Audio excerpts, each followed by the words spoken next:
Goa night club అగ్ని ప్రమాద ఘటనపై తమకు ముందస్తు బెయిల్ ఇవ్వాలంటూ యజమానులు సౌరభ్ లూత్రా, గౌరవ్ లూత్రా ఢిల్లీ రోహిణి కోర్టులో పిటిషన్ దాఖలు చేశారు. విచారణ చేసిన ధర్మాసనం అరెస్ట్ చేయకుండా ఉండేందుకు ఆదేశాలు ఇవ్వలేమని స్పష్టం చేసింది. కేసులో ప్రధాన నిందితులుగా ఉన్న లూత్రా సోదరుల తరపున న్యాయవాది సిద్ధార్థ్ లూత్రా వాదనలు వినిపించారు. అయితే తాము ఎలాంటి రక్షణ కల్పించలేమని రోహిణి కోర్టు తెలిపింది.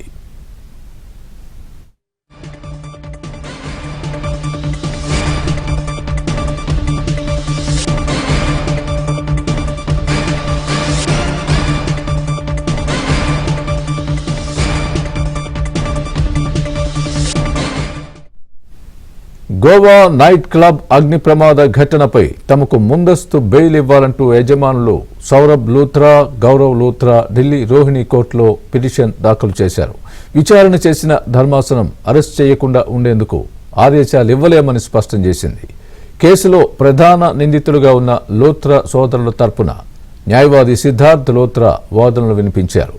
అయితే తాము ఎలాంటి రక్షణ కల్పించలేమని రోహిణి కోర్టు తెలిపింది.